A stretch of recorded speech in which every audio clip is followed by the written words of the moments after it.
And our first email today is sent to us from James Hardy, who writes, "Hey John, Jim from UK here. Hello there, Jim. Over under 33% that Paramount, Pine, Hemsworth work out salary issues and the fourth installment of Star Trek happens. I love the three so far. If not, do you think we will see any reboot in the next 5 years in movies, or will Trek stay on the small screen for a while? Thanks, John, and keep it filthy, my man." All right, thanks a lot for the email, Jim. And yeah, that's been a big thing we've been keeping our eyes on for a while. Now, for those of you who haven't been following this, here's what James is talking about. Right after, or even just before Star Trek Beyond came out, the third film, they announced that they were going to do Star Trek 4. And what the main story of Star Trek 4 was going to be bringing back Chris Hemsworth's character, who plays George Kirk, Jim Kirk's father.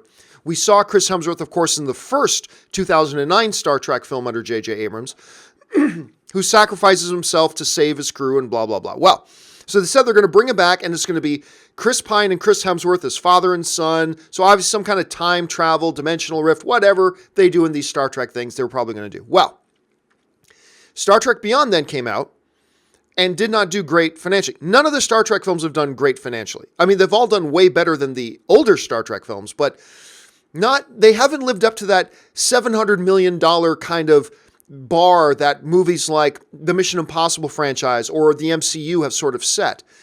The biggest one was the second one, Into Darkness, which made just over $400 million, and the other ones haven't made that much, so they've had to adjust expectations. As a result, Paramount, wisely, in my opinion, went to Chris Pine and Chris Hemsworth and said, look, these movies do not make as much. They have very little international attention. International markets just don't care about Star Trek that much, unfortunately. So look, these movies just don't make that much. We need to tighten our belts a bit. We know we have an agreement with both of you to pay you X amount of dollars, but we need to adjust our budget. And that means we'd like you guys to take a pay cut. And again, I totally respect that. That's a company being fiscally responsible and realize we can't just throw money around pretending we're making more money than we are. But Hemsworth and Pine both went, understandably so, hey man, we had a deal. We would do this movie if you pay us this much. And so we're not going to do the movie unless you pay us that much. Totally understand their point of view too. They made a deal, they signed a contract, blah, blah, blah. So away you go. So I believe it was back in August that all this news came out. And the future of Star Trek, the movie, the fourth one, has been in doubt ever since. If this movie's going to happen, it's going to have to be because Chris Hemsworth and Chris Pine agree to take pay cuts. That's the only way I see this happening. Paramount's not going to budge on needing to reduce budget because they're not in the business of losing money. And they're going to lose money on this movie. They're going to lose money on this whole thing moving forward unless they're careful. So I would love to see a Star Trek 4 because like you, James, I really enjoy the other three Star Trek films. I really do. I like them a lot. I mean, I even like Into Darkness, although that's my least favorite. I loved Beyond. Loved Beyond. I thought Beyond was awesome.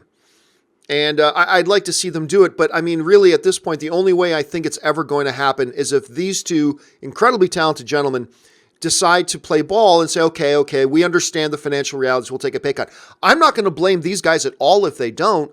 I'm just saying at this point, I don't see this thing happening unless they take that pay cut. Now, the other kind of dynamic here that you brought up, James, so accurately is the fact that Star Trek is finding new life on television again. Discovery, I think, is really great. We've got this Captain Picard, Admiral Picard, Ambassador Picard, whatever he's going to be now. We got this Picard show coming. They've got other shows they're talking about doing.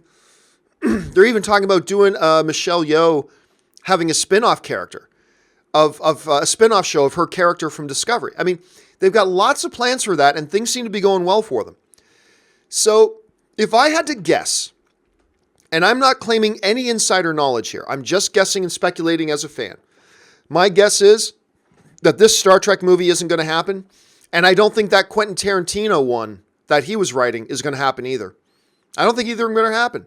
Again, I'm just guessing. I'm just purely speculating here. They totally could, but I don't think they will, which is really too bad because I like these Star Trek movies. But who knows? Maybe cooler heads will prevail and they'll be able to come up with a deal.